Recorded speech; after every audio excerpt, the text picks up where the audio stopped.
Irmãos, continuando nosso estudo de Romanos, hoje nós veremos o título sobre fruto no moralismo. Romanos 2, 17 a 24.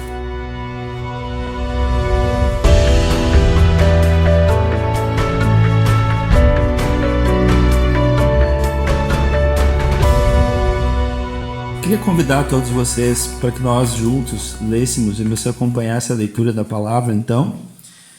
Romanos 2,17. Se porém tu, que tens por sobrenome judeu e repousas na lei, e te glorias em Deus, que conheces a sua vontade e aprova as coisas excelentes, sendo instruído na lei, que estás persuadido de que és guia de cegos, luz dos que se encontram em trevas, instrutor de ignorantes, mestre de crianças, tendo na lei a forma de sabedoria e da verdade, tu, pois, que ensinas a outrem, não te ensinas a ti mesmo? Tu que pregas que não se deve furtar e furtas? Dizes que não se deve cometer adultério e cometes? Abominas os ídolos e lhes roupas os templos? Tu que te glorias na lei, desonras a Deus pela transgressão da lei? Pois, como está escrito, o nome de Deus é blasfemado entre os gentios por vossa causa. Irmãos, nesse texto, Paulo denuncia os fariseus hipócritas que ensinavam a lei, que as pessoas deviam viver os preceitos da lei, mas eles mesmos não viviam. Aqui mostra a hipocrisia que havia entre eles. E Paulo então denuncia. Essa palavra hipócrita, no grego hipócrisis, significa literalmente ator. É aquele que representa, é aquele que faz uma cena e nos lembra que naquela época usavam no teatro duas máscaras. Uma alegre e outra triste. Então o ator podia estar triste, quando estava representando, passando por situações difíceis, mas ele botava a máscara alegre. Então o hipócrita usa a máscara, e Paulo então que estava denunciando essas máscaras. Aqueles que ensinam o que devem viver e fazer, mas eles não vivem o que estão dizendo. Aqui vem cuidado para nós, né, César? De nós não sermos hipócritas, realmente nós sermos autênticos. Nós não temos hipocrisia, fingimento, mentira na nossa vida. E no texto mostra que Paulo aqui então estava corrigindo esses judeus que se orgulhavam da sua religiosidade, da lei, mas infelizmente assim não viviam. E um moralista, devido muito apegado à sua religião, muito exagerado, então cobravam dos outros o que realmente eles não viviam. E eles eram impacientes com os outros. Assim eles cobravam de Jesus seus discípulos. Que, por exemplo, quando comida lavava suas mãos. Que colhiam espigas no sábado. E assim por diante, tantas coisas que cobravam de Jesus, cobravam dos seus discípulos. Eles cobravam, mas não praticavam aquilo que diziam. Diziam, por exemplo, para não roubar, mas eles roubavam. Para não adulterar, mas adulteravam. Para não ser idólatra, mas eles roubavam nos templos. E aqui então, Paulo traz uma profecia, que no versículo 24 diz, 23, 24.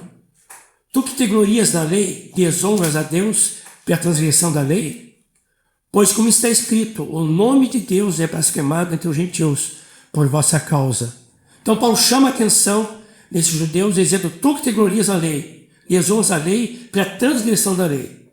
E aí ele traz aqui uma palavra de Isaías 52:5, uma advertência para o povo de Deus, Israel, que deveria ser representantes de Deus na terra e viver realmente a sua lei.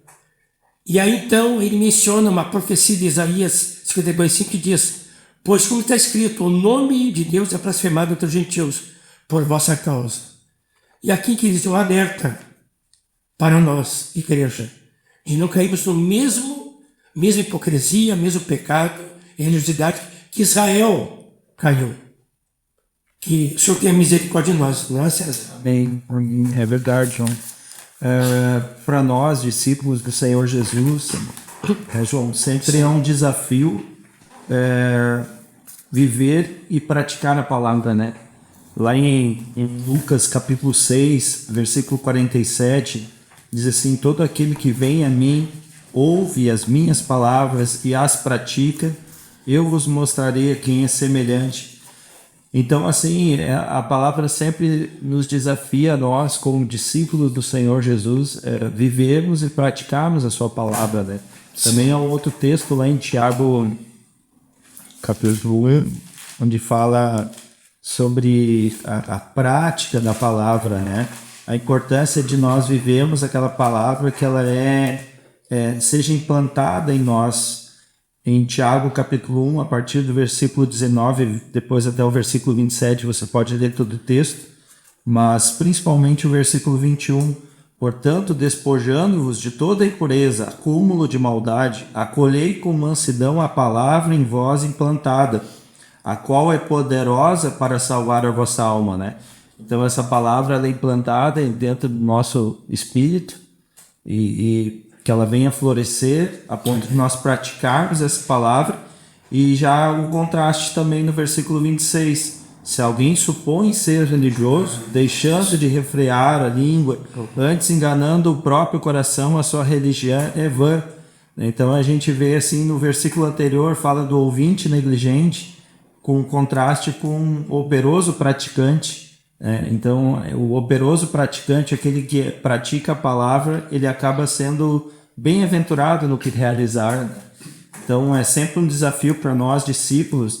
E aqui eu vejo 2 pontos importantes, né, João, que tu citaste, que a questão da hipocrisia, né? Essa hipocrisia, na realidade, ela é o resultado de uma vida de alguém que tem uma reputação, porém não tem caráter, né? Então, o que é o caráter? Primeiramente, assim, é aquilo que nós somos quando ninguém vê. É aquilo que, quando ninguém está olhando, nós vivemos, né?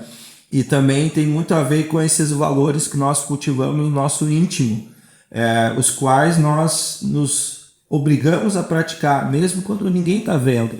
É aquilo que já está implantado em nosso coração, no nosso interior, né? Então isso determina também a minha autoridade de vida, né? Naquilo que eu falo, naquilo que eu vivo, nós adquirimos autoridade porque nós temos nos tornado aquilo, né? E por outro lado, a reputação, ela apenas determina a minha credibilidade diante dos outros. E a palavra de Deus, ela nos ensina que nós devemos valorizar isso, né? Por exemplo, em Provérbios 22:1, diz assim: mais vale o bom nome do que muitas riquezas, e o ser estimado é melhor do que o ouro e a prata. Então, o problema é que quando nós temos uma boa reputação construída diante dos outros, como aqueles religiosos da época, né, que eles representavam muito bem os fariseus, exatamente. Porém, o que acontece? Havia uma ausência de caráter na vida deles, né? Então, isso aí resultava na hipocrisia que eles viviam. E eu acho que é isso que o apóstolo... tenho certeza que é isso que o apóstolo Paulo estava denunciando na vida deles, né? Esse desequilíbrio entre o caráter e a reputação que eles tinham diante dos outros, que pela falta do seu caráter, eles infelizmente viviam uma hipocrisia, né? Então, buscar ter uma reputação não é de todo ruim, porque nós devemos ter, conforme esse texto aqui de Provérbios 22:1. Mas, porém, também ter uma reputação com um ego exacerbado, né, se é que podemos dizer dessa maneira, né, pode acabar também com orgulho, porque eles estavam se orgulhando também, né? Eles não só estavam vivendo uma vida hipócrita, como eles estavam sendo orgulhosos também, né? Então a gente vê que eles faziam as coisas para serem vistos pelos outros. E quando, na verdade, assim, isso a palavra diz lá em Colossenses 3, 22 e 24, tudo quanto fizerdes, fazei-o de todo o coração para o Senhor e não para os homens, né? Então, isso representa caráter na nossa vida. E acaba com a hipocrisia. Acaba com a hipocrisia, exatamente. Então, mais do que uma reputação, nós devemos manifestar esse caráter de Cristo na nossa vida. Recebemos a palavra, então. Em nome de Jesus. E abençoamos os irmãos. Amém.